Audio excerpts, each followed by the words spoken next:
Welcome back to Desert Island Slabs, the hobby podcast where we delve into the collector. Each month we take a different collector and we ask them, we focus on them. They choose 8 items within their collection that mean a lot to them, that resonate with them on a personal level, and we have a chat about them. My guest this month is Fadi Al-Mufti. He is living in London with his wife and golden retriever, and he has kindly agreed to come on the show. So, hello, Fadi. How are you doing? Hi, James. I'm good, thanks. Thanks for having me. Yeah, I'm really looking forward to it. I think I was when I asked you to come on. I've been sort of scouting people for pretty much the last 18 months of who I like and inspire me with regards to what I like collecting, and I've always pretty much from when I started using Instagram in the hobby, I found your account very, very quickly and really love some of your items and the way you approach collecting. So I'm really looking forward to discussing through some of the items that you've chosen. Anything that you want to sort of say before we start, or overriding sentiment? Yeah.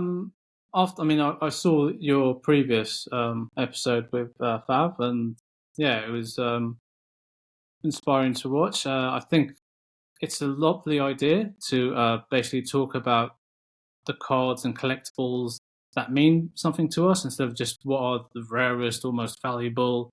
And I've tried to give a wide range to show ones that have meant different things to me at different parts of my life, and things that I feel that hold sentimental value and historical significance, and some things that just evoke memories and things that I just would not want to part with, basically.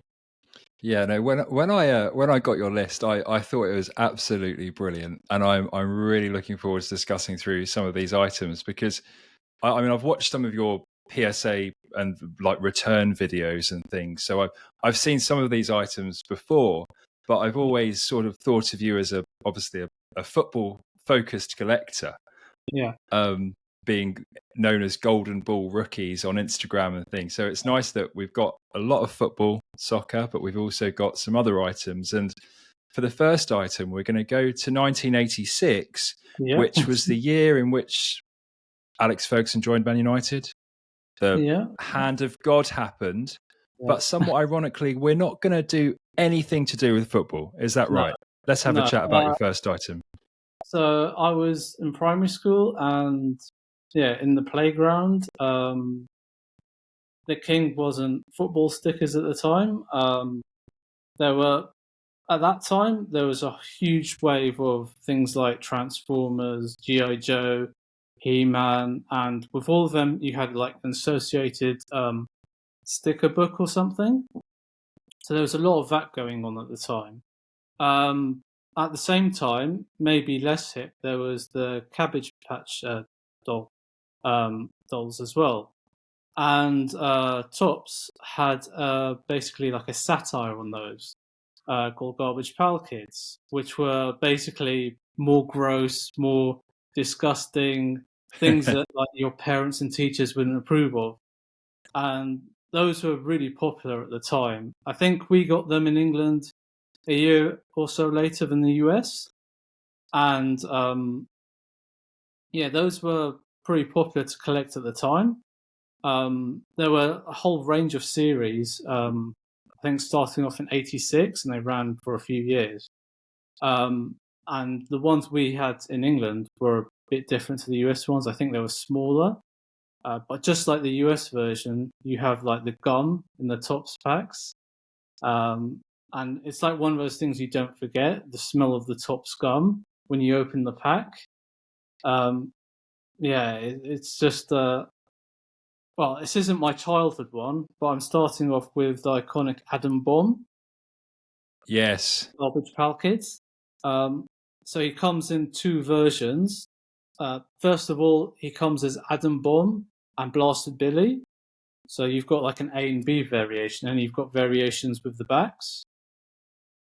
So this one is the version of the checklist. So you've got all the checklist, and I've actually got another version which has a cheater's license on the back. So there used to be silly items with the chip on the back. You'd have these yes, licenses. So this would be like a license to cheat, and there would just be all sorts of gross things like that. But yeah, I chose the Garbage Pail Kids as they were pride and center of my collection at the time. I used to remember going into school with this little. I think I had asthma at the time, so I had this little medical pack I took with me to school with my two inhalers. And next to them, I had like a stack of Garbage Pail Kids in plastic bands, and in the playground, you'd be like swapping them. And yeah, so I mean, I think it was the first collectible I really fell in love with, because I had dabbled in things like the Panini stickers for like Transformers and He-Man, but I didn't really get into them because, I mean, as is still the case, they're often like 300 or 400 stickers. You get 6 in a pack, and it's just a pain to complete. Whereas these were a bit different. There were only 40 pairs in each series, and to be honest, they had a lot more like cred in the playground. Yeah, because they're quite sort of like some of the imagery. I mean, 1987 was before I was born. I was born in 1990, but some of I was reading just in preparation, reading a bit about Garbage Pail Kids, and obviously, like you said, it's almost like a satirical riposte to Cabbage Patch. But apparently, in America, I was reading that they were banned in playgrounds sometimes. Is that something that happened with you at school as well, or? I don't remember them being banned, but I'm sure it's the sort of thing that would make the teachers and parents shake their heads. And I mean, a lot of the images were quite out there. They were basically like kids dripping in acid, like their flesh dripping off, skeletons, like extreme violence. And I'm not surprised they were banned. And I would probably expect they would have been banned in some playgrounds. But that's part of the attraction to it, probably. Especially for a little boy or something, because the card you chose, Adam Bomb is his name, and like you said, I think Blaster Billy. There's a similar image. Yeah, his head is exploding with a a plume of a cloud of an atomic bomb looking type thing, which isn't. It's not like Cabbage Patch Kids, which is all very nice and a bit not sterile, but nice. And I think, boys tend to like quite putrid, like graphic things for whatever reason. There's something within them that they tend to like. I mean, at the same time, you had like the rise of like the action horror sci-fi B movie. I think there was a whole lot of excess, like also the rise of WWF at the time. It was just all those things locked in together almost. There was I remember watching a lot of like bad sci-fi movies on VHS. Probably films I shouldn't have been watching at that age, and this sort of thing all tied up with it, basically. Yeah, because the set is really interesting as well, because it's got the colours are really nice. That's one thing. It's quite a diverse range of colours to the set. And I was trying to, because then I was thinking like, I wasn't like that as a little boy. I was a lot more refined. I was a refined young gentleman. And actually then I started thinking, was there anything that I was obsessed with that was really putrid? And I remember the Goosebumps books. Yeah. And I got absolutely obsessed when I was about 7 with the Goosebumps books. So, and I completely forgot about that. So when you chose Garbage Pail Kids, it sort of sent me down a Goosebumps type rabbit hole as well, where I revisited some of my youth there, and I found like some Goosebumps collectors on Instagram and wasted a period of time just looking at what they collect and how they're doing.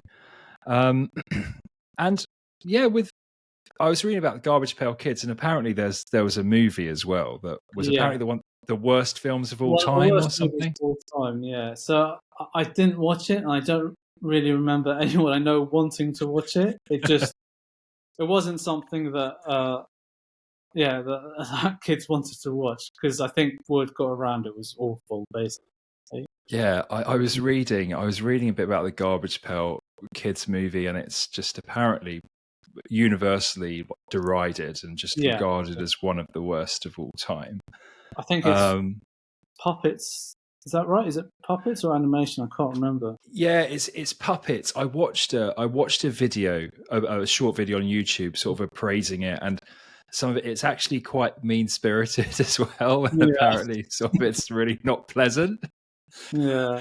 I But think there was a 2D animation cartoon as well, which was slightly less bad, but I don't think that was very popular either. But I think with yeah, these, it was driven by the cards at the time, yeah, and it's still popular. I mean, you see to this day, Topps have put out Chrome versions, and I think a couple of years ago they put out Sapphire versions as well. They sold like hotcakes. Basically, they're still quite popular. Is that something that interests you? The sort of modern takes or reboots of these types of images and sets? I did pick up a box of Sapphire because it was Series 1. I thought it might be interesting. And there was a bit of nostalgia, but it was missing that bit of gum, to be honest. That's one of those things that you don't... I think you mentioned it with Fab on the last podcast, that Ratatouille moment. Yes. When the critic, that smell. And I think that Topps gum is one of those things. Because I also used to collect NFL cards, and I bought a few packs from the 80s, like 10 years ago. And I just remember opening those up, and they still had the gum in. And obviously it had gone off and cracked and gone hard, left a stain, but it was just one of those evocative things, I think. No, exactly. I think probably this Proustian theme was probably going to come up quite a lot in Desert Island Slabs, where we all get to relive our youth and things. Yeah. But yeah, and so then Garbage Pail Kids, because you mentioned you were into the Panini, not really into you tried, not really into the Panini stickers, but then 4 years later or so, your next item, we do go to football. And I mean, my interest in football grew over the next few years. I don't really remember much of the 86 World Cup. I remember some of the fuss. Ironically, the thing I remember the most is probably the mascot, because I kept getting him in Kinder Surprises. PK. Like the little Mexican guy with the big hat and the moustache. But I started getting more into football, and around, I would say about 1987, I kind of settled on Arsenal, growing up in North London. I mean, it was when we were playing football in the playground, it was pretty easy to pick teams at the time. It was like, okay, Arsenal fans versus Spurs fans. And that was almost even 50-50 split. And at the time, because Liverpool were good, you get the odd one or two Liverpool fans, and you just shift them onto the team to even up the numbers between the Arsenal Spurs fans. So I started getting more into football. I remember a bit of Euro 88, especially with like the Dutch and Hullet and Van Basten. And obviously, under George Graham, Arsenal started doing better and better. 88, 89, I remember watching that game, and it's, even though I was only like 8 years old at the time, I'll never forget Arsenal winning at Anfield to win the league in the last few seconds of the season. And it was at that stage I started getting more into the collecting again. By the time the 1990 World Cup rolled around, I started collecting the Orbis collection, which was one of those piece part by part collections where every week you'd probably get like the sticker page for one team. Then you'd get a few pages with biographies, and so it was basically a complete rip-off compared to buying an album. Every week you'd spend £2 or something buying like a few pages, and over a year you'd put together this big binder like that, and you still had to buy the stickers. And there was like a ton of them. And so I have fond memories of 1990 World Cup. But then next season, something new came along, and unbeknownst to me at the time, you had like the junk card explosion in the US, and you had basically everyone trying to putting out cards for like baseball, NFL, all these smaller companies like Score or Pro Set, and one of them, Pro Set, put out set for the first division at the time, and that became quite popular again in the playground because the cards were seen as more grown up and exotic than previously they'd just been stickers. And so I started collecting Pro Sets, English First Division. And so maybe the most famous card from that set is the Shearer rookie. Yes, of course. That's it's not the one from my childhood. It's probably a bit too dog-eared by now. I almost completed this set. I think I fell about 10 or 20 short out of 320 cards. It's quite a large set, isn't it? Is it quite large? Yeah. I think it's about 322 cards. And it went to the fourth division, the old fourth division, which is now League Two, but only like a few cards for that division, and the old third division. But yeah, it was quite a big set. For the top division, you had like 16 odd cards per team, and yeah, it was basically the first really in-depth card set since the days of Topps and AMBC in the late 70s, and yeah, it was just one of those things I don't forget collecting, because I think my brother was also collecting at the same time, so was always someone on hand to swap with, basically.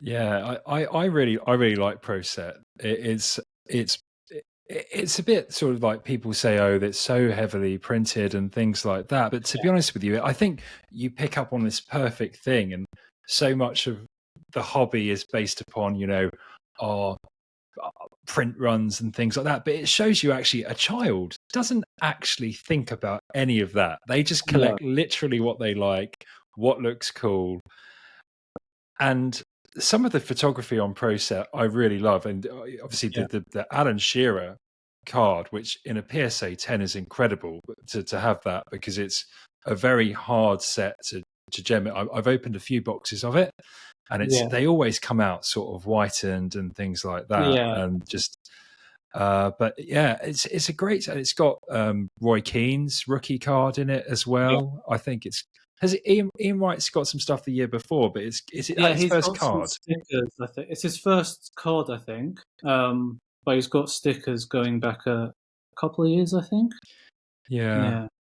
And I think lower division cards, you've got like Dion Dublin for Cambridge, which is one of the advantages of having the lower division. And you've also got players from like the 70s and early 80s who stuck around, like Luther Blissett and Peter Reid.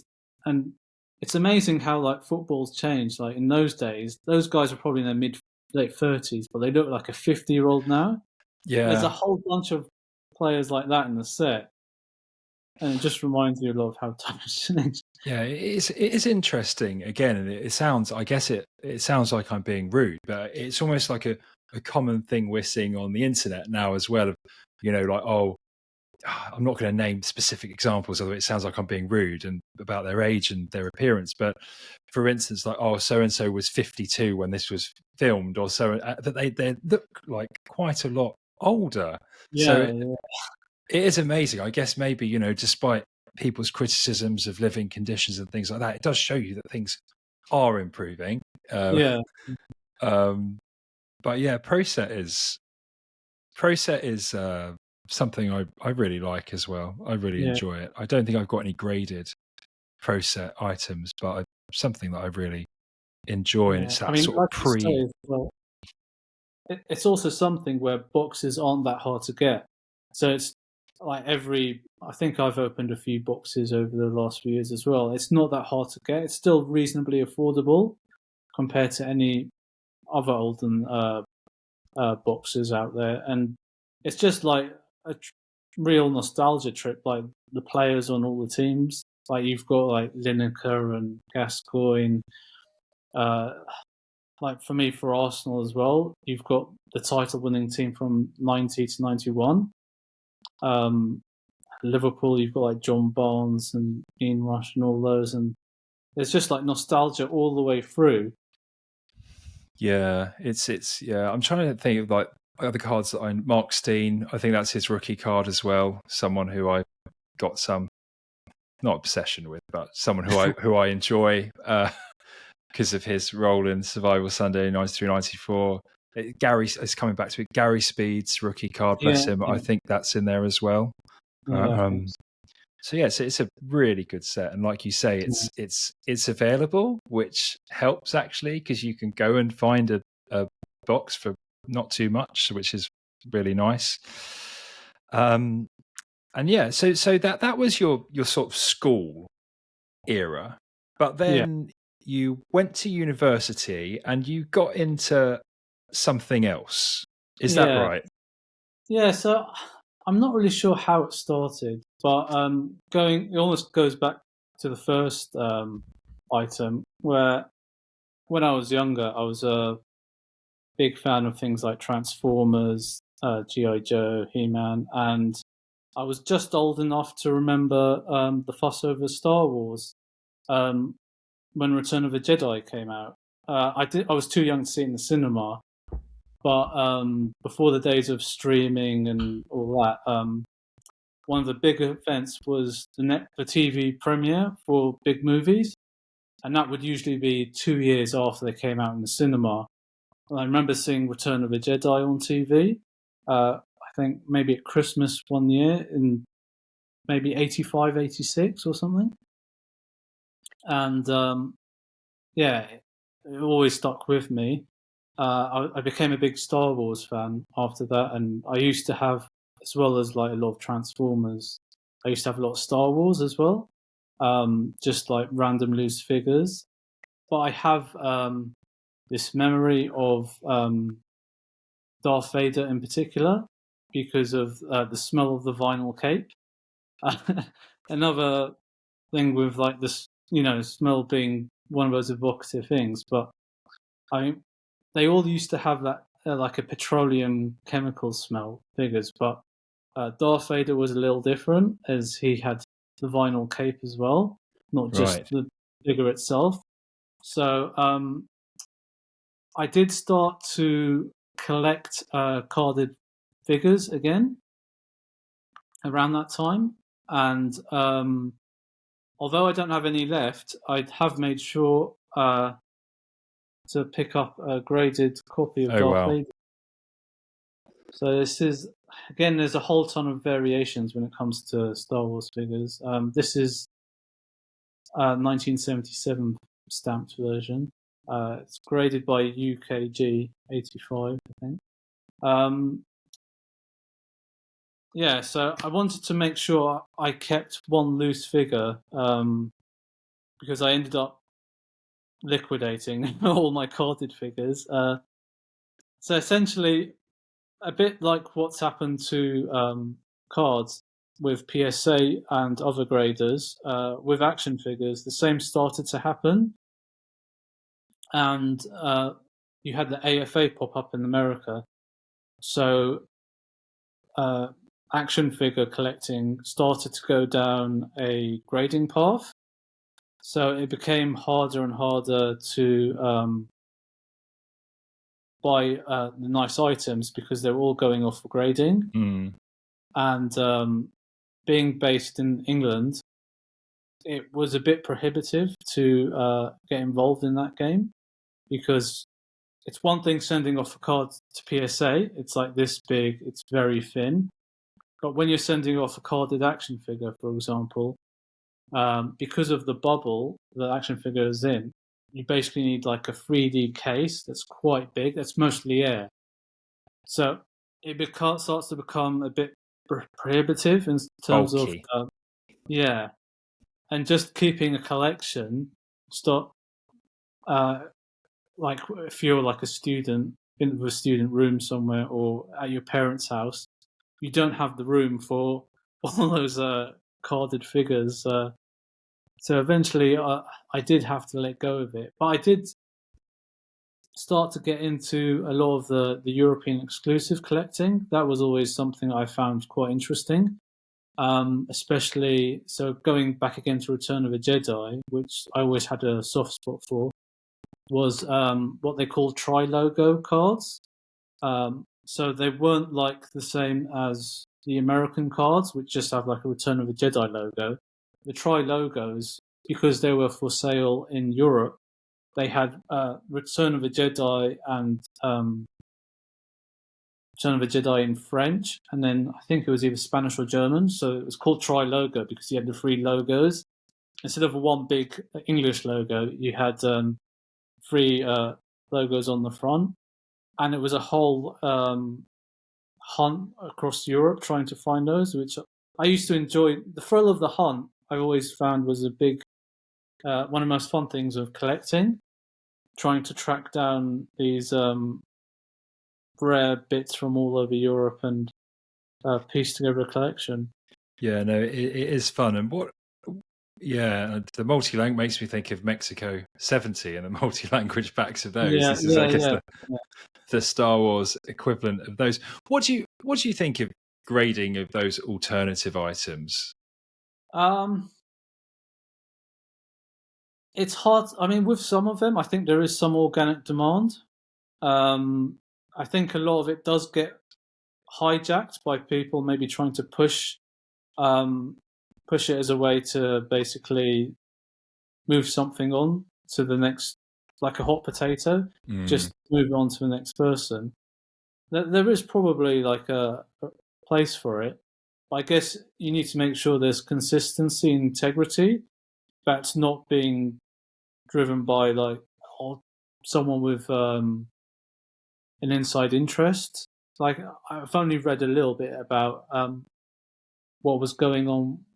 I'm not sure which of the video game graders. What? I think there was some sort of scandal involving.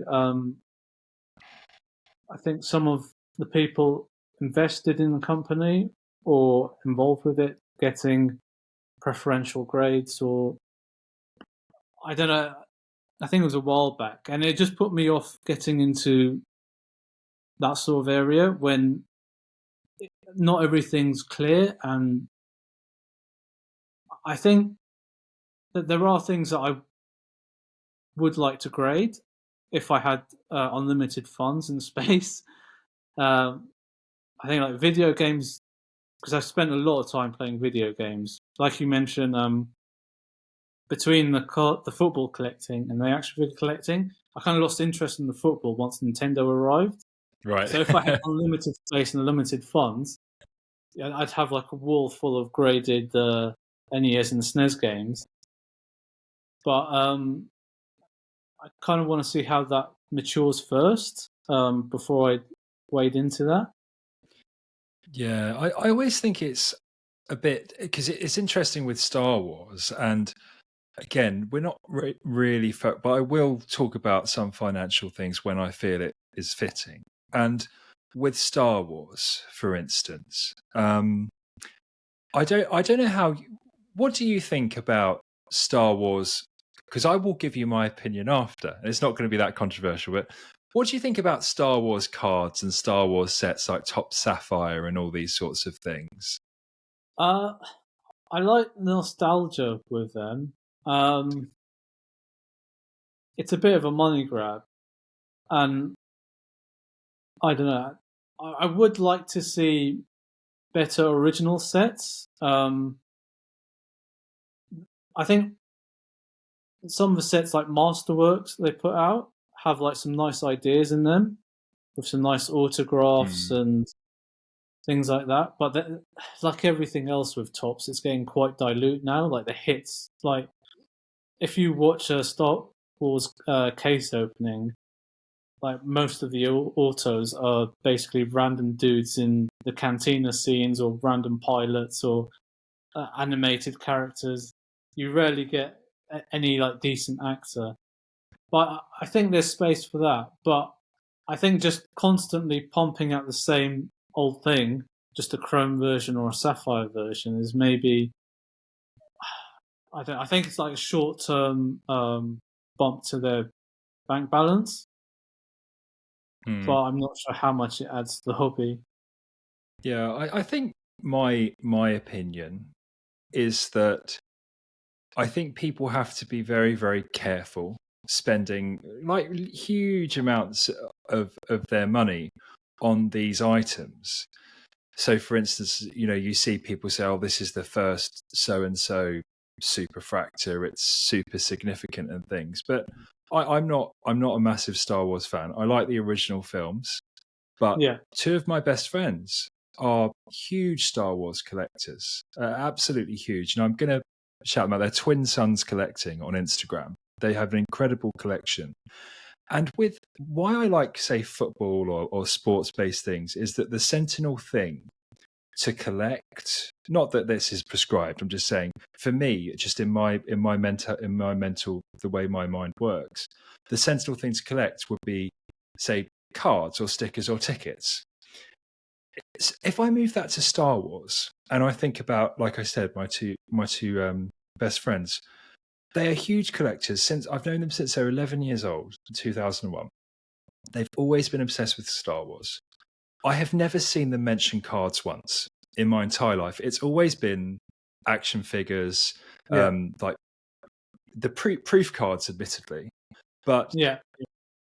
so I find it hard that I think that a lot of the time people buying these items are speculating that, oh, Star Wars is a super big IP, therefore Star Wars collectors are going to start buying these things. But I'm not convinced, and I think if they want those cards genuinely, that's great. But anyway, that's just my opinion on it. I don't know. It's just what I think, and like you say, I think it's maybe there are ulterior things or motives behind it, but that's just my opinion on Star Wars cards and things. But I the figures this amazing, and seeing that the start, because that's a 1977. So is that one of the first Darth Vader? Yeah, so Darth Vader was one of the original 12. There's a whole, I mean, can't see it on this one, but there's always variations on the stamps on the back of the leg, because Cape's covering it.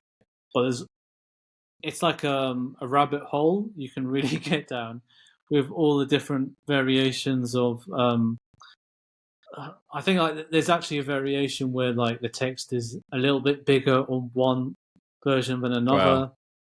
And obviously, I think there's differences between like Hong Kong and Taiwan versions, and it just, if you do list every subdivision, you end up with about 8 or 10 different versions.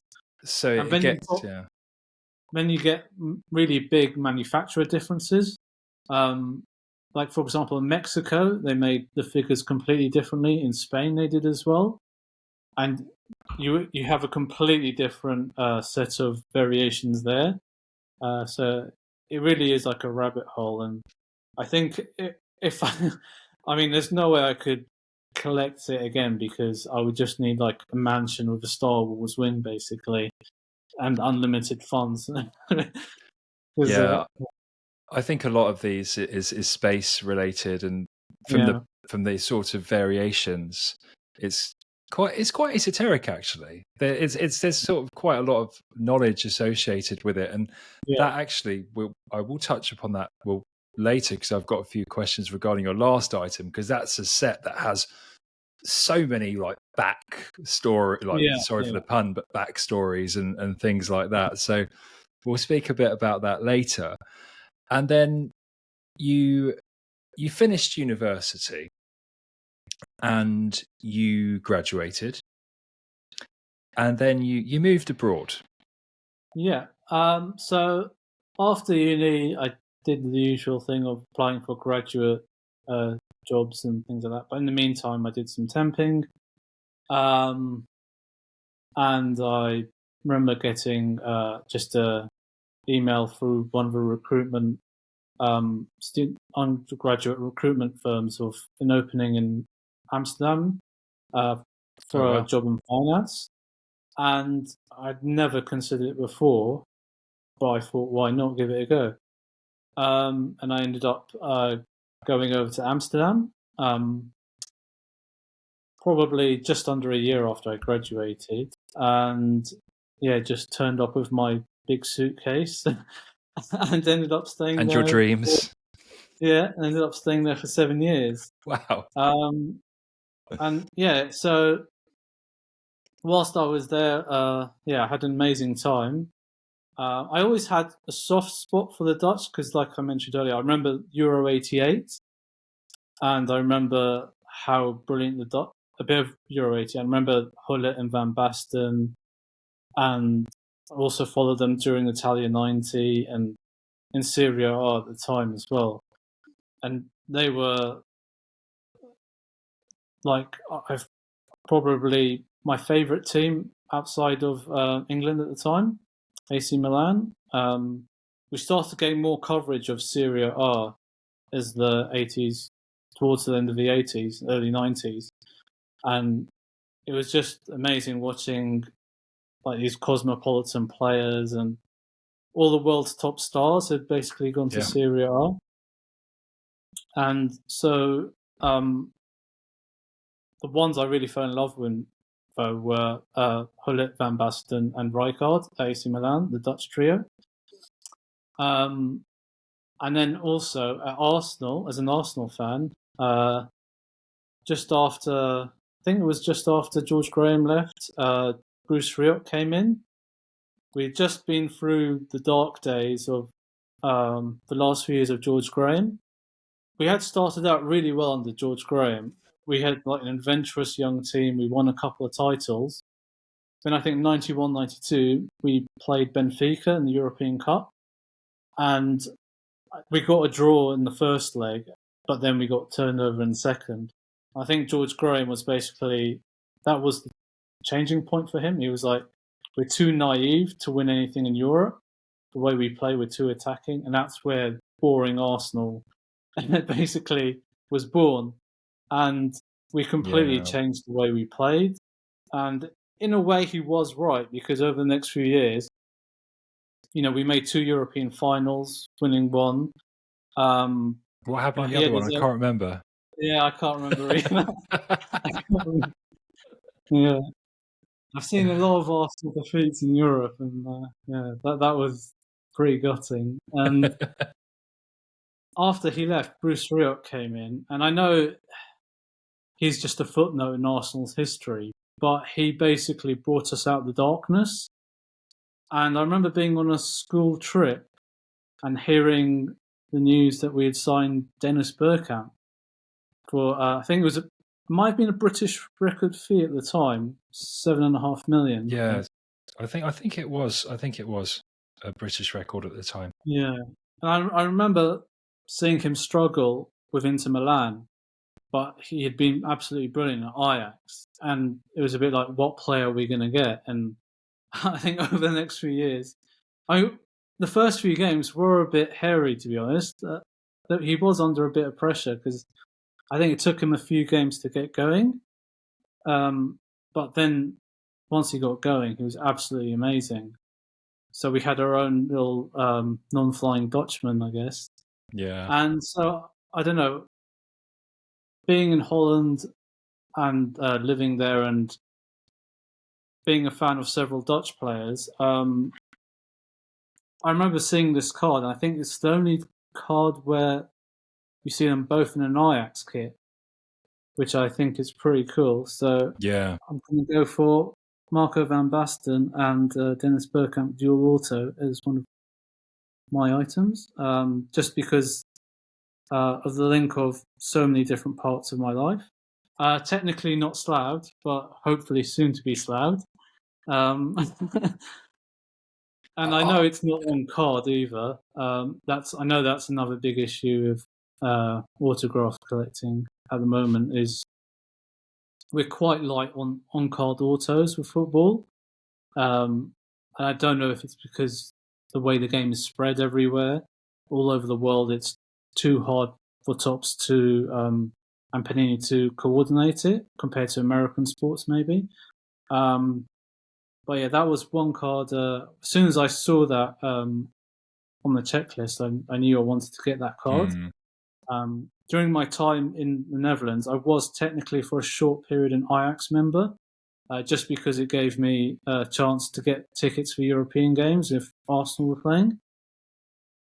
So yeah, I've always had a soft spot for them, and it was just a rare chance to get that combo of those three things. Yeah, it's an amazing card, and I don't. It's from 2020 Immaculate. Is that right? So. Yeah. Yeah, and that's regarded as almost like a more high end set. One could say is it slightly? I don't think I've ever had an Immaculate card. Is it like a thicker card stock to it's it? a bit thicker. Yeah, I'm not sure how you can see. Yeah, it's a thicker top loader, and it's right up against the edge. And you saw the checklist, and you're like, I have to have the Van Basten Bergkamp card because of them in their Ajax. This spot could easily have been the rookie stickers for either of those two players, or Ruud Gullit as well. But this one combines the two of them, I think. So I went for that. Yeah, and I really like the way you've constructed your list, because it's almost like it's the way I would approach it as well, in the sense of it's almost like each thing has to do different things to show something. So it's almost like what would be in this slot? My Dutch, my Dutch sort of affinity, and yeah, it's the Immaculate card it's really good. And to be honest with you, the sticker auto versus on card auto thing. Obviously, the preference is for on card, and sticker autos. I think if it's a nice card, then it's not necessarily a bad. I try to make sure that all the auto is on sticker and it's not too streaky. I mean, obviously, it's not going to be on card, but sometimes there are situations where, like, there's not really. I don't know if there's really any other Marco van Basten Ajax auto cards out there, and let alone one where he's with Dennis Bergkamp as well. So sometimes you've got no choice almost. Yeah, and they overlapped at Ajax for a few years. I think it was very short, maybe a year, just as Bergkamp was breaking through. Yeah, which is nice. Maybe around 87, somewhere around then. I think they had an overlap of a year. Yeah, because it's like a passing of the baton type thing, which is really nice. It's it's really nice of them in their Ajax kits as well. And so Holland, Netherlands, and something which I've been to. I also lived in Holland for a period of time, ironically. And I think here in England, we obviously have this thing that the Germans are huge rivals, but the Dutch feel the same about the Germans as well. That's just what I will say. I think it's another level with them. Exactly. I think with us, it's almost like a friendly hatred. Well, not hatred is a strong word, but I think they want to really get one over the Germans there. Yeah. And I didn't realise this was the case as much. Obviously, I sort of heard about it a bit, but it's very, very, like you say, it's on another level. I had almost no awareness of it. And you said you've got an affinity for the Dutch, so maybe you're a bit of a traitor, because your next item is a German behemoth. Is that right? Yeah. So I mentioned how much I used to enjoy Serie A in the late 80s, and as well as AC Milan, one of the other great teams at the time were their city rivals Inter Milan, who, instead of having 3 Dutchies, had 3 Germans in Matthias, Klinsmann, and Andy Bremer. And ironically, they met at the 1990 World Cup, where you had that infamous moment between Rijkaard and Voller. Yeah. And you're talking about the rivalry between the two.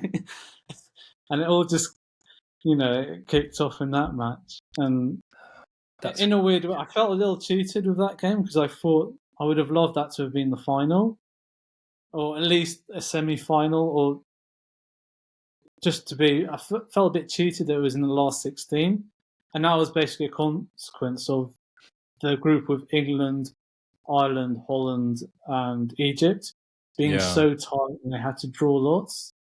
And I think the Netherlands only got that game because they drew lots with Ireland, I think. So Ireland ended up playing Romania, whilst the Dutch had to play Germany. But for me, the star of that World Cup was Lothar Matthias.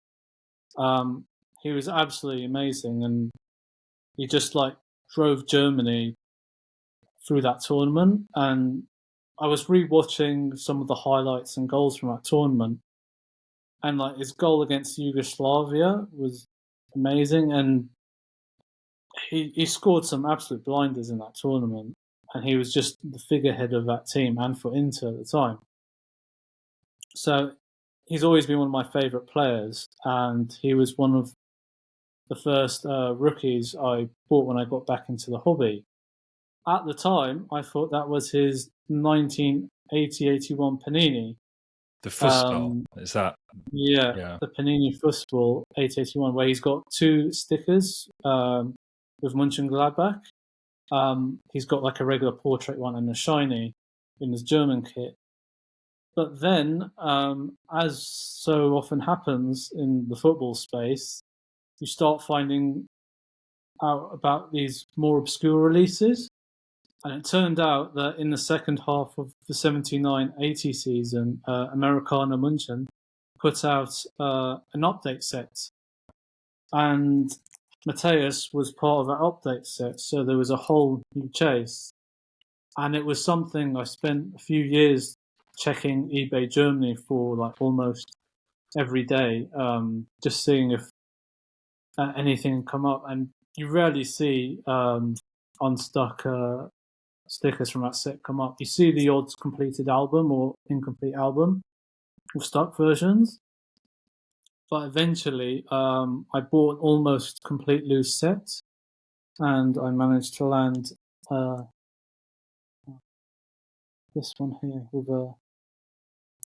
Yeah, and so what grade is that? Sorry, I couldn't see that. That's the SA6. Yeah, it's a really nice. It reminds me a bit of the Cruyff Van der Hout, actually. Yeah.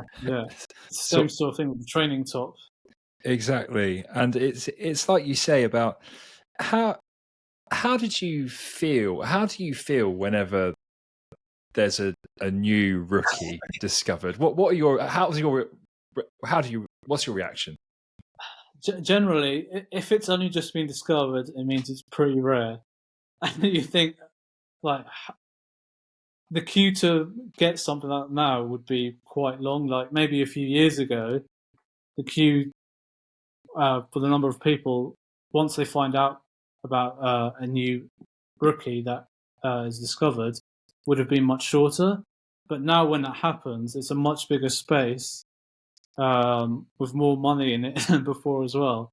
So it's a much tougher thing to track down as time goes on. And it's something that I think you really find with the 1970s South American issues. I think only a few years ago, people thought Zico's rookie was 78, then it became 77 and 75, and now we're to the early 70s. I can't remember exactly if it was 71 or not. And I think you see it happening with Socrates and Falcao as well. And it kind of makes you want to just sit on the sidelines for a bit and just see how things shake out.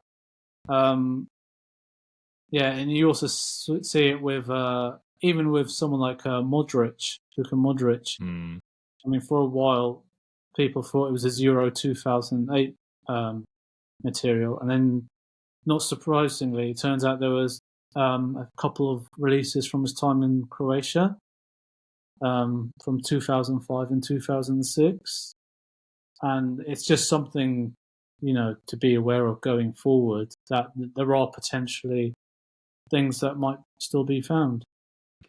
So I quite like it when I'm trying to think of, because I think the one that I remember maybe last year or the year before is the Buffon, the Parma one. Yeah. And there was a bit of mania on the initial ones. Yeah. And you like you say about sitting back on the sidelines, it's invariably the better thing to do. But with the lack of information, you don't know how many there are. Like when you see the first one come up, you've got to make a judgment on, like, is this the first of many, or is this just going to be the only one? No, exactly. And I've seen it quite a few times in tickets as well. And to be honest with you, I've never got particularly upset about missing an item. I never tend to worry, because it's like there are other items. But the one item is pretty much like 4 years ago, 3 years ago, if I think is there one. And it's actually a Federer Nadal 2008. And it was in terrible, terrible condition. And it was listed on eBay for not very high price at all. At the time, I hadn't been tracking that ticket for very long. So I just thought, I'll pick one up. I'll pick one up later. Yeah. It's actually a very hard ticket to find. So I regret that. And that's something which you say, because it's interesting. There is the flip side of the coin where, I think my instinct, maybe I'm not, I think I'm always quite defensive. And I think maybe that's to my detriment sometimes with instances such as that. But I think on the whole, I'd rather just stay away for a bit and see how it goes. Yeah. But yeah, the Mattæus sticker is really nice. And to be honest with you, I really like the foil sticker the next year. And it shows you how highly, I always think with these types of ones, it shows you how highly regarded he was, because he was still such a young player, but he had like the special stars insert type thing, which is really cool. And he was a little bit before I started, I would call it the tail end with things like, obviously he went off in 99, and that was probably a big reason why Man United were able to win. But he was apparently such an incredible all-round player. Yeah. I mean, he was maybe more of a driving force in the late 80s, early 90s, and then later on in the career he sat back a bit. Like in that 1990 World Cup, he was just the driving force from the middle of the park for Germany, and you saw. I think him winning the Ballon d'Or was probably something that would have still happened even if Maradona was still eligible. It would have been tight, but I think he still would have won it ahead of Maradona, which is no mean feat at the time. I mean, Maradona viewed him as his greatest rival. The only person who was close to his equal during that time there.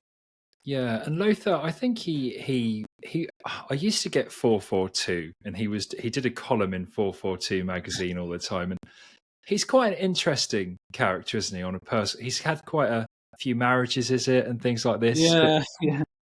It tends. I don't know. I try not to read too much about my sporting heroes after they leave the game. I mean, they all seem a bit. I used to be a big fan of Boris Becker and tennis, and Boris, see how his life's gone, and broom cupboards, bankruptcy, poor Boris. But same with I think all of them from that era, well, not all of them, but so many sports people, just too much time and money and used to so much privilege that a lot of them just end up getting into trouble afterwards. And Platini, for example, as well, destroyed his reputation. Yeah, you're absolutely right. And I think whenever this sort of thing comes up, I am always quite sympathetic to sports people. You know, you hear the people say things like, "Oh, you know, they should be an example," and all this sort of thing. And I always, yeah, maybe so, but I think what sometimes people miss the point of is that those formative years in a sports person's life, they've often been having this very narrow-minded focus on a goal to become elite that I can't even comprehend. So I think they miss out maybe on a bit of emotional development or something. Yeah, definitely. I think, but I mean, it's a case you kind of judge everyone on what they've done, and yeah, I mean, someone like Platini, for example, he used to be viewed as like the greatest French player of all time, even when Zidane was around. And nowadays, it's like Zidane's almost always seen as the number one. And you wonder how much of that is because of what's happened with Platini of corruption, whereas Zidane's been winning trophies as a manager. And I remember Zidane as a player. I don't remember much of Platini, but I remember Zidane was a very inconsistent player. He had games, like big games, he would show up, but week in, week out, he was inconsistent. And I think people have kind of filled in the gaps with like him, and Platini's corruption activities have taken him down. And yeah, it is interesting how many of these people, sportsmen from the 80s, have just gotten into trouble with corruption and all sorts of other little side troubles. Yeah, it's very sad, isn't it? And it sounds like I'm just segging on finding a nice hook to go into the next person, because he was also a reasonably troubled individual, but not really remembered, thankfully, for his troubles. Just one of the most iconic footballers, probably sports people of all time. So should we have a chat about your next item? Yeah, so I mean, like I was mentioning, the big rivals of Van Basten at AC Milan, Matthias at Inter Milan. Their other big rival was Diego Maradona at Napoli. I mean, he came in '84 after a troubled spell at Barcelona. It didn't go to plan. I mean, I think in his last game he started off a brawl and got sent off. After he basically spent time out with, he had his leg broken or something and had hepatitis during his time there, and came to Napoli, southern Italian club. They were always looked down on, maybe from the big northern teams at the time. The Milan teams, Juventus with Platini, and he just basically didn't just turn the club around. He turned around expectations of the whole city and almost the whole of the south of Italy. And I think what he did with Napoli cannot be underestimated. And then doing the same with Argentina at the '86 World Cup. And yeah, for me, he's the best I've seen. And that's no knock on like Messi. Like Messi's out of this world. But for me, like Diego was probably the best I've seen. And I've been stepping up my autograph card collecting in the last couple of years. And I know there's a lot of nice Argentina autograph cards for Diego. But for me, his time at Napoli I thought was very special, but there's not many cards of his time at Napoli. But I knew I wanted to get one of those. And I think the one I liked the look of the most, and it's a set that I have a soft spot for, was Obsidian. And in 2019, Obsidian, there is a Diego card. Again, it's a sticker. As far as I know, there's no on-card Napoli autos for him. They're all stickers. The only on-card ones are for Argentina. But yeah, I actually used to have 2 copies of this particular card, and I ended up letting go of the lower grade copy. But yeah, so it's one of the main pieces of my autograph collection. And yeah, I spent a while hunting this one down, and happy to have it. Why is it that Maradona's time at Napoli and his affinity with Naples and the region, why does that resonate with you so much? It's a good question. I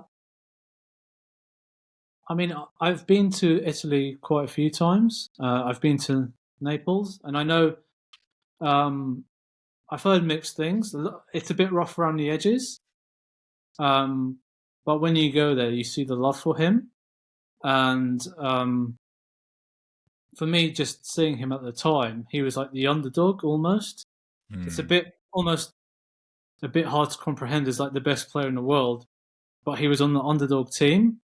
And it was hard, even though I had soft spot for AC Milan, you had to admire the genius when you saw it, and the way he was just basically pulling up a city and taking them to a level where they could rival the northern cities. Yeah, and I think with Maradona as well, I don't know that much about Maradona, to be honest, beyond obviously a lot of the highlights. But you mentioned Messi, who is the best player that I've seen, obviously, Yeah. by a long way, in my opinion. Yeah, I think for me, Messi is the best of this generation for sure. But Maradona has this human type quality to him, which I think plays more to that connection, and that, like, Messi's just sort of sheer brilliance of a football level. And I'm not saying that he doesn't have a personality, but Maradona, maybe it's the flaws we mentioned earlier, his troubles. Yeah. It was very enrapturing to sort of be brought up into that Maradona type. I don't want to call it a soap opera almost. And Naples was a perfect backdrop for it. And like you say, they were pretty like obsessed with him, and he propelled them to a title, which at the time was a reasonably, fanciful thought. So it's incredible what he managed to do, and obviously he's just an incredible player. Doesn't need me to say that on a podcast.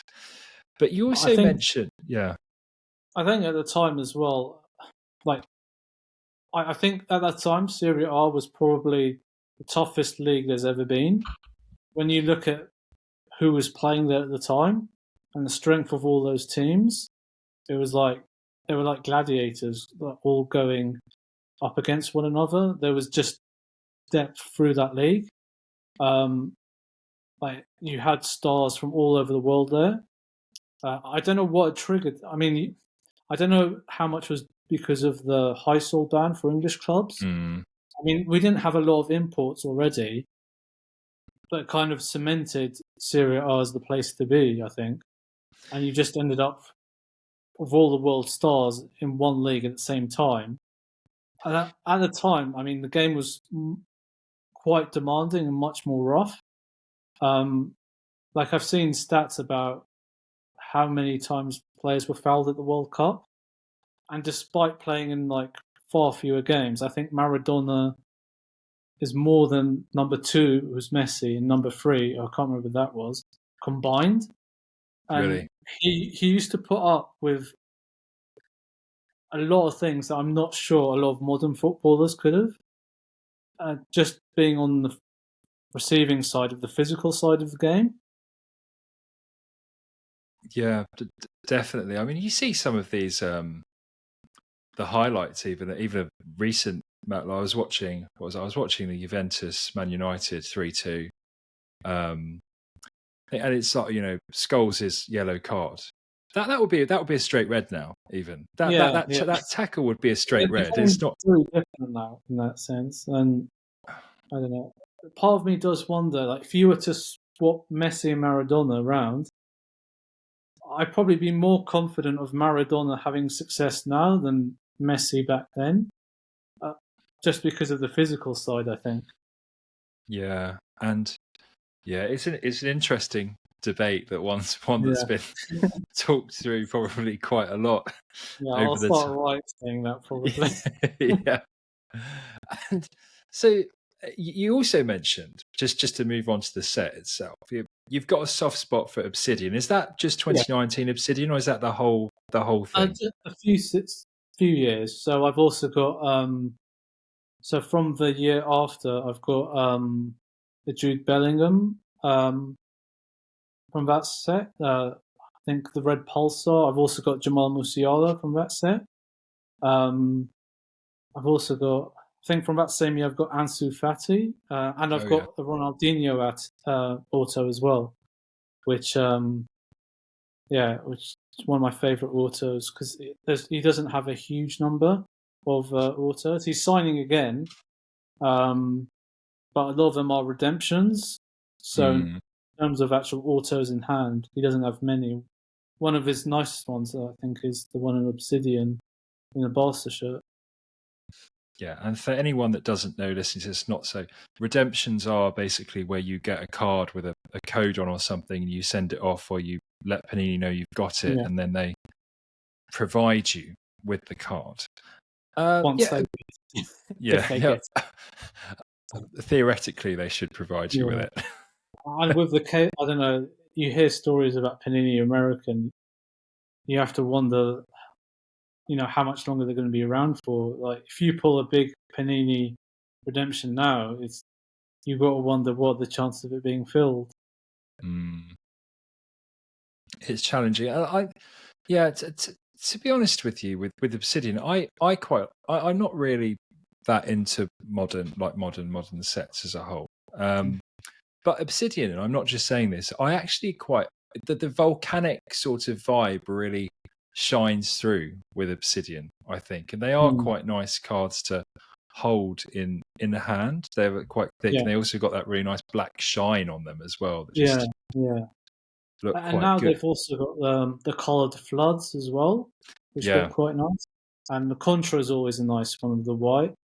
And there's always a couple of nice inserts like the black color blasts or so yeah, I don't know. It's one of my favorite Panini sets. And yeah. Some of the floods look really, really good. Like I remember, I think a few years ago when everyone got obsessed with Darwin Nunez for a bit, and then I saw quite a few of these red floods yeah, flooding around basically, and they look really nice. Like say like a Musiala red flood that's a really, really nice looking card. And does yeah. Jude Bellingham, does he have a is there like a yellow type flood thing in that album, in that set? I can't remember. For 2020, Yeah, uh, I'm not sure actually. because I think it was before. I think that was the first year they had the red floods. I don't know if they had any of the other color floods then.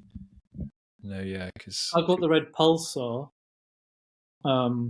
which is like the sparkly red thing, but not the red. I don't have the red flood in there. yeah, and yeah, because they're really nice. I'm trying to think of the ones that I've looked at. This like Evan Ferguson. I don't know. It's not Yeah, like the Evan Ferguson gold flood. I think yeah, it looks really nice. I'm not like gonna acquire it, but it looks really. It's a beautiful looking card, and I yeah. quite like Obsidian. Yeah. I was looking at Evan Ferguson cards the other day, and the one that just popped out to me was the Obsidian one, especially the floods. I think they're maybe some of his nicest looking ones. Yeah, it's odd, isn't it? Because they're just it looked really good. Because I know people talk about Prism and things, which I like Prism, but occasionally. But the Obsidian does look really good for Evan Ferguson. I didn't think we'd speak about Evan Ferguson in this, but he's got he's got some airtime. I do think He's a good player. I think he's young players always has to be careful, but I think he will be a very, very, very good striker. Yeah. Yeah, Obsidian's high. Obsidian I would term quite high end, and then the next item at the time definitely wasn't high end, but now No, it's amazing, and this is the item yeah, which I was looking forward to discussing the most. So let's talk about the next item. yeah. So the next item, there's not a huge amount known about the release format. Some people have speculated it might have been a test release. I did manage to buy a shop poster promoting its release, which helped confirm its existence and the fact that it was meant for general release, as it's something that PSA were a bit reluctant to grade for a long time. Right. I know a lot of other collectors put in a lot of hard work in getting them to grade it. But again, it's one of those items where you thought you knew the rookie, and then something else came along. So I'm a big F1 fan. I've been watching since the late 80s. As a kid, I was watching Senna v Prost, and I was always a Prost fan over Senna, actually. Really? Yeah, and I don't know, I love the idea of the professor and versus the sheer speed of Senna. Like Senna was undoubtedly the quickest over a lap, but I think Prost had the smarts over a season and over a race distance. They were somewhere equal, if you know what I mean.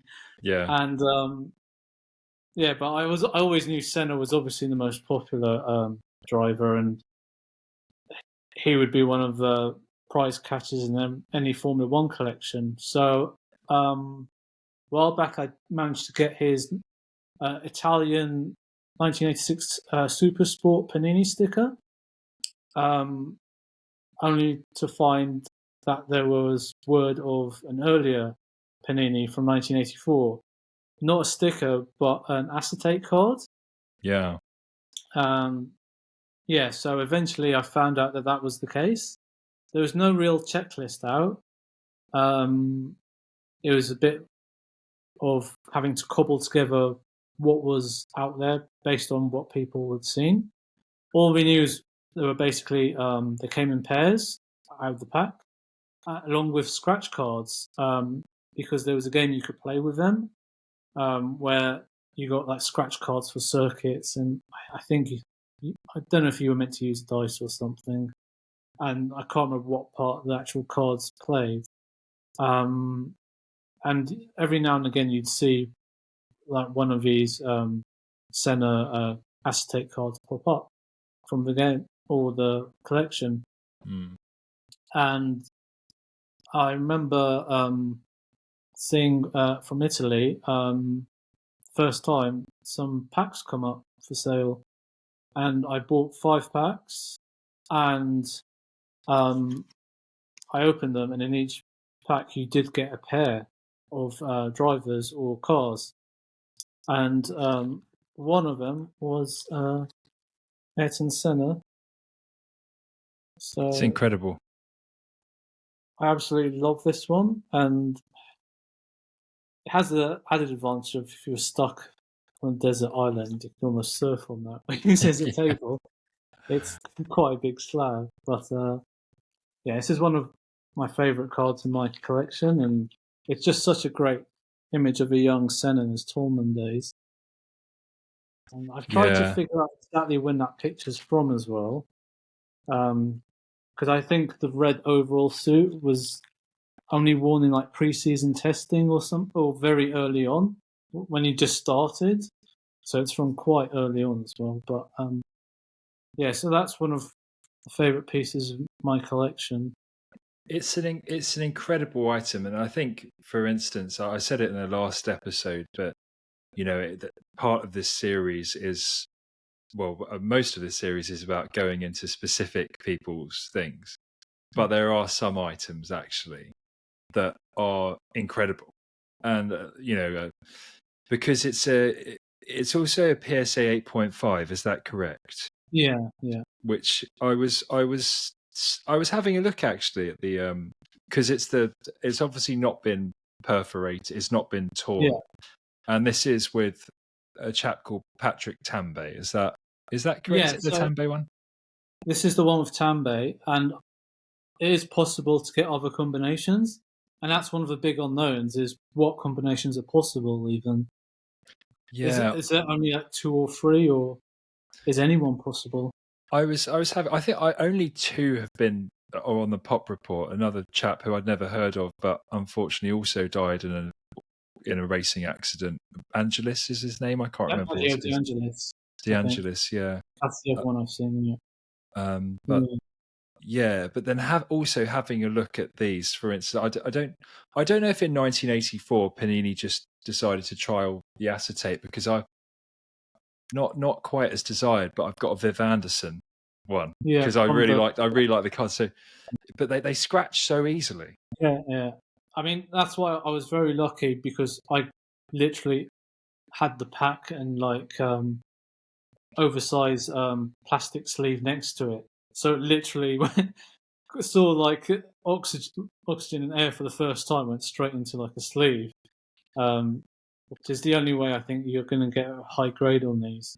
So in the packs, then there's only one paired. I think there's only one pair, and then you get 5 of scratch cards. I would be. I'm amazed you opened. That's amazing that you opened it. Because I probably wouldn't have. Going back to what I said earlier about being probably incredibly defensive, I wouldn't open it. So then, how did you feel when you saw the Senna and Tambo? Oh, obviously, I was delighted. I mean, it was the card I wanted. Yeah. So, I mean, this was like several years ago. So I think I'd probably get lynched if I said how much I paid for like the 5 packs. it was barely anything, and I don't know. Yeah. So it's like the pull of the lifetime when it comes to F1, basically, for me. Yeah, and with Senna, he's someone who, ironically, the first sport I loved when I was 5, probably because of racing cars, was F1, and then somewhere probably around 96, 97, I moved. Well, I started liking football quite soon after, and then after that, pretty much didn't look back. But Senna was someone who, when I think I started following F1 in 1995, pretty obsessively at the time, on obsessively as a 5-year-old can follow. But I was actually the Senna, the passing of Senna was so fresh still, and I remember my dad was still talking about Senna quite a lot, and he actually got me like a book from a series called "They Died Too Young," which is probably a bit morbid for a 5-year-old to be given, or it's probably about 6 at the time, 7 maybe.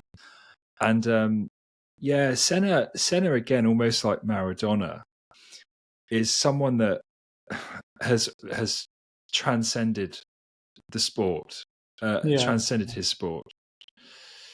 Yeah, I think there's a lot of similarities between the 2 of them, and I think that's why they're both just held to the same love from people.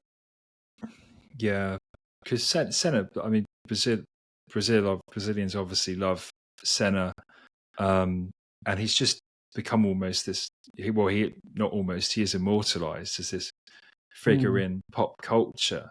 And whenever I think of Senna, I always, because it's odd, but not odd, but Kurt Cobain also passed away just a few weeks before. So I always find it quite interesting that 2 such huge, like, immortal figures passed away so close together, so young, in vastly different circumstances. But yeah, Senna is someone who obviously everybody knows, and I was so excited to see this item on the channel. Is that because did I hear as well? Not that I'm panicking, but is there like another like helmet sticker or something that they're saying? There's a couple of other Sennas from other collections. So in the same collection, there's Senna in the car. Yeah. So I've got one of those as well. And then there's a Portuguese sticker, which is quite a good looking one as well, which has a portrait of him as well. And then there's, I think, a Brazilian sticker of him in his car. And I think there's also one which just shows his helmet and says Senna. So there's a few others, but this one's my favourite because it is Panini. It's a great image, and of the pictures I've seen of them, that one is definitely my favourite as well. It looks so good. I've never seen one actually in real life, but it looks just really, really nice. It's a classic like youthful portrait shot as well, which is always quite nice to see. Like you just young, and it always looks quite nice. And the fact I always think as well is if you pull something and then grade it, it's almost like you brought them up from the academy and it's your youth player. Yeah. It's your youth player that you turned into a superstar or something, and I always find it quite interesting. I did briefly think about separating it at one stage. After I pulled it, I practiced on some of the commons, and I kind of regret it because I think they would have been nicer. But I tried a couple because I opened 5 packs, and a few of them weren't interesting. So I just thought I'd practice, and they did not snap straight. Like a few of them would be straight, and then they would go like that, like that. And at that point, I thought, no, not trying that. Yeah, and I think as well, although I can completely understand if you want the Senna as a sort of, you want it's a Senna rookie and it's Senna. But for me, I actually would always prefer it intact in the manner that it came out. So, I think on balance, so would I. You look at, for example, the Magic Johnson, Larry Bird rookie. You look at the Mbappe rookie, and you wouldn't consider any of those complete, cut in half. And again, this is maybe a controversial opinion, but I think the ones that are separated are maybe not complete strictly. I agree with you. To be honest, I agree, and my opinion is I'd probably.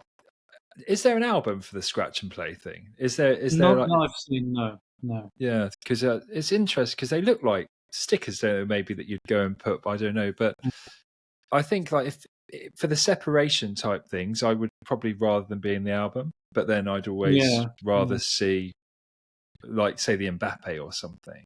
I'd rather have. So I think those you separate the Mbappe. I think they each have their own spot in the album. Yeah, and I think the Bird and Johnson as well. And the packet shows you separating them as well. So yeah, but it's interesting how people treat one way and the other's the other. But yeah, I think maybe because it's several orders of magnitude rarer as well, that I think people treat it differently. Yeah, no, I agree with you, and I'm victim to that with fulls, like full tickets versus stubs. That I will. To be honest, if I've got a stub, I'm normally happy. I won't go and look for a full, but I'd always, if a full looks good, as in it's not really, really beaten up or something, and it still retains at least some semblance of its appearance, I'd nearly always prefer a full actually to a stub ticket. To be honest with you, for whatever reason, but it's all going digital now, isn't it? That makes the hunt even harder. Yeah, I don't. Yeah, who knows? To be honest, what will happen with that? There are enough tickets out there for me to collect that has happened over the course of the past hundreds of years. So maybe a reduction in those will help a bit. So we're coming to the end now, and we're going to go back a bit again.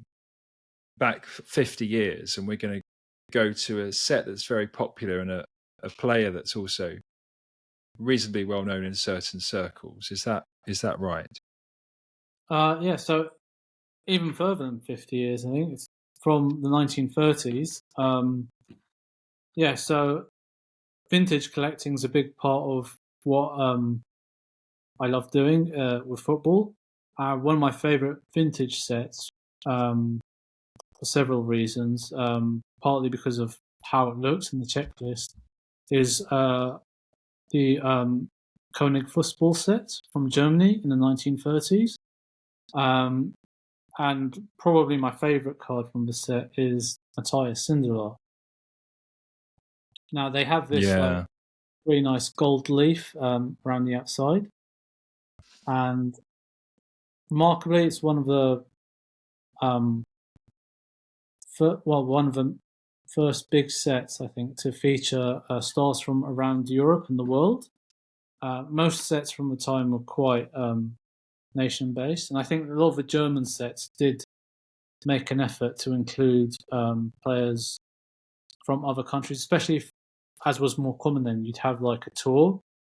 So occasionally you get a South American team touring Europe, and you'd see in some of the earlier German sets, you'd have cards for them. Whereas this one would have individual stars. So there's like Dixie Dean is in there, Jose Nasasi from Uruguay, Ted Drake from Arsenal.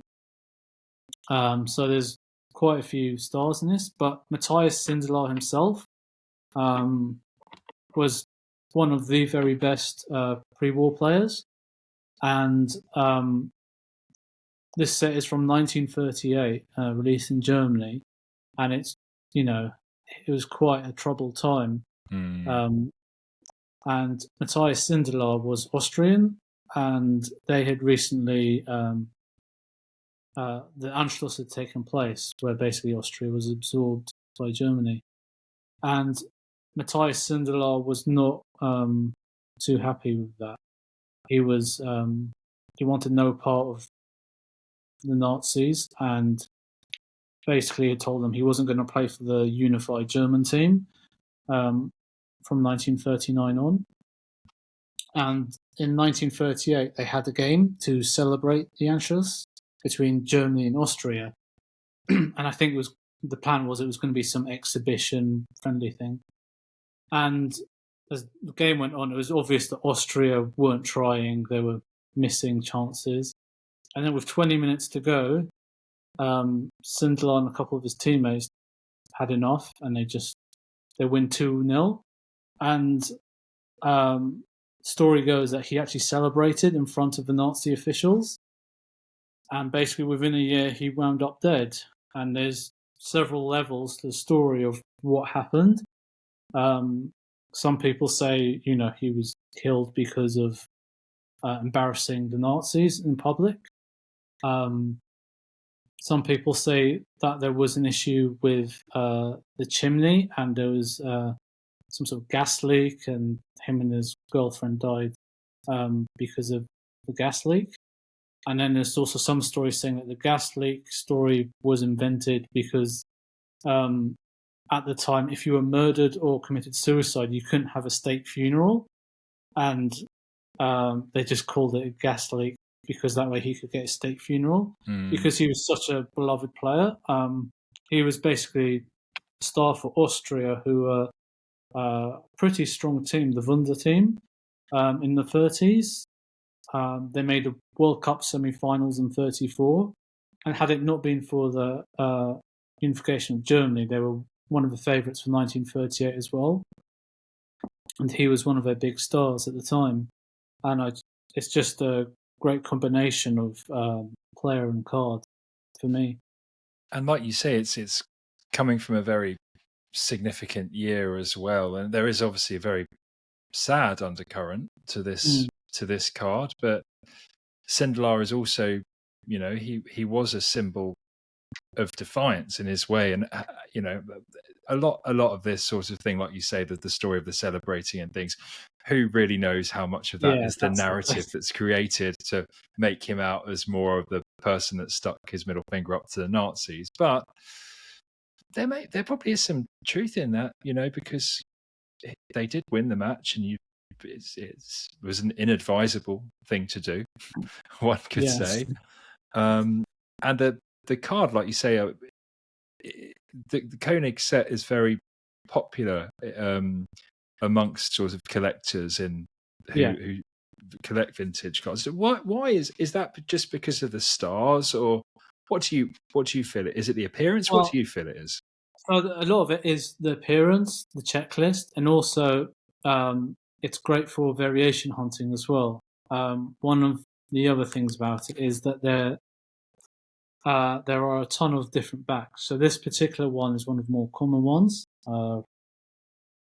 So basically, there are three main factories which produce these cards. I think this one came from, I don't know, you can see, but Union. This one's from the Union factory, as you can see there, Union Cigarette and Fabrique.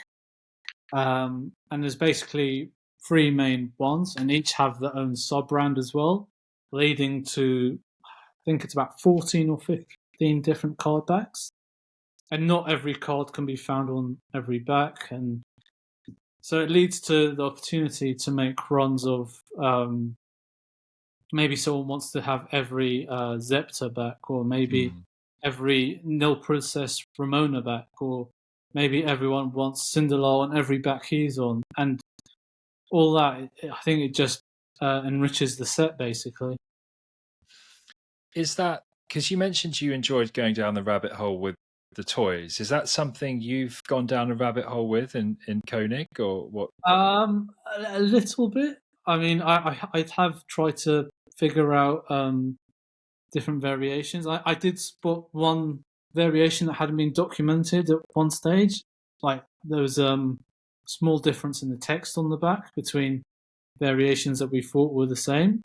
So that added an extra thing. And I think my first priority is to get all the international stars, which I pretty much have. I need to upgrade my Dixie Dean at some stage. And then I've got an example of almost every variation. I might be missing one or two. And then there's like really funky stuff. Like there's a few plain backed ones, which might be proofs of some type or errors. And then there's a few that have turned up with a grid on the back. Really? And again, that might be some sort of error or something. And yeah, it's just one of those things where you just start to, you need to be careful how far you go, really.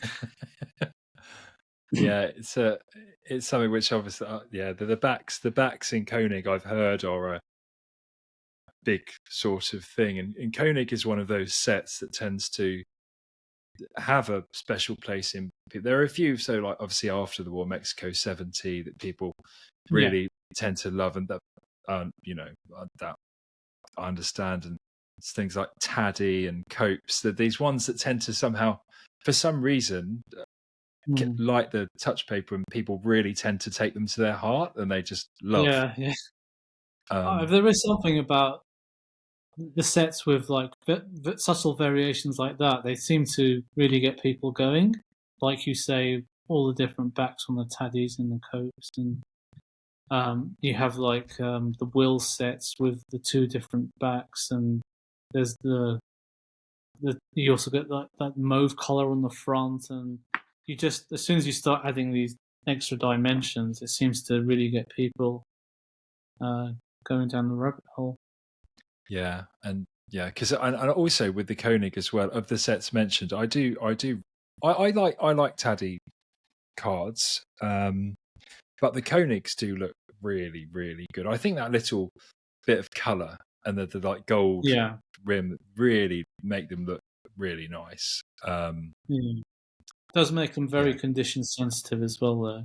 Like you can see very easily where like you've lost a bit of the gold on the edge, and shows it all up. I only own one Konig, a Nasazi, which is not in good condition, but that was the Konig that I wanted because of obviously Nasazi's baton and things like that. I'm probably going to do a video on it at some point. It's something that I really enjoy. That's a good example of one where you can just collect. There's so many cards with that image as well.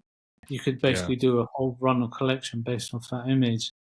Like I've got a Belgian card from like the Olympics. That's from, because I think that's from the Antwerp Olympics. off the top of my head, or is it Rome? Not so, Paris or Antwerp? I think it's 1924 Paris. Is it 1924 is Oh, Paris? I think it's Paris, but I'm not entirely sure what from the one of image is its, from, to be honest. Well, it appears on so many cards, that one. It's on a bunch of German cards as well, and you could make a whole collection just out of that image. Yeah, it would be. Yeah, imagine if they were using just like Mega Cracked Messi over and over again, just over again, Yeah. just for years. But I maybe photography was an issue in those days for those players, and they wanted to pay homage to. The set is from 1938, and that image is from quite a bit earlier as well. So Yeah, it shows that what high regard they must have had for him at the time. Still, if they thought he was still worth including, even several years after his heyday. No, I agree, and yeah, I mean but to be honest with you, I'd probably say that I would want the Sindelar as well, because obviously of the significance associated with it, and the year, because Sindelar has some earlier cards as well. He's got the Greiling is the really is the main one, I think. It's considered as rookie, and it's just a nice little color card of him standing there. But there might be some other ones of him as well. I mean, the Bulgaria is probably like his most accessible. You can actually find those in decent grade as well. Yeah, the Bulgarias are reasonably accessible. The grinding I really like as well, the appearance of it. But there has been a bit of discrepancy about the years on that. Is that that right? I think that's probably more. So I think, was it PSA put something like 1926 to 1930 or 1928 to 32? 28 to 32, I think they do now. Yeah, so I think from looking at some of the other cards in the coloured series, I think it suggests it's towards the end of that bracket, and I think some other German collectors have noted that it's also the case as well. That's from one of the last sets that were put out. So it's more like that 31 type. But it's still it's one of the top pre-war cards, and it's not one I have at the moment, but I'd like to add at some stage. Yeah, one day, pick your moment, and then strike. Yeah. Well, knowing my luck, as soon as I do that, like a 1925 card will turn up. Yeah, but you've still got there's another thing to collect. As a collector, that's something which is a good thing to have. But Fadi, we've gone through all 8 items, and it's been very illuminating. I've enjoyed it very much. Talking through your choices, we've gone from Garbage Pail Kids to to Matthias Sindelar, and it just shows you the diversity of things once you ask someone whose collection you really admire and respect to go through, and then they will pull out a real variation of things. It's been great being on. Yeah, I love talking about collecting, and I love the series as well. Yeah, thank you. Yeah, there are a few. I sort of wrote a list out. I basically was scrolling down Instagram, and I wrote out a list of people that I would like to talk, because I've sort of seen them talk, and I find their collection really interesting, and things like returns videos, and I've watched your returns videos, always really enjoyed them.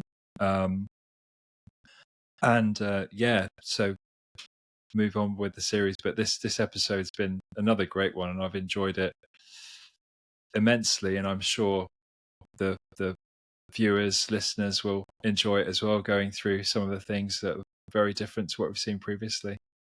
Thanks very much. Thank you very much, Fadi. Cheers.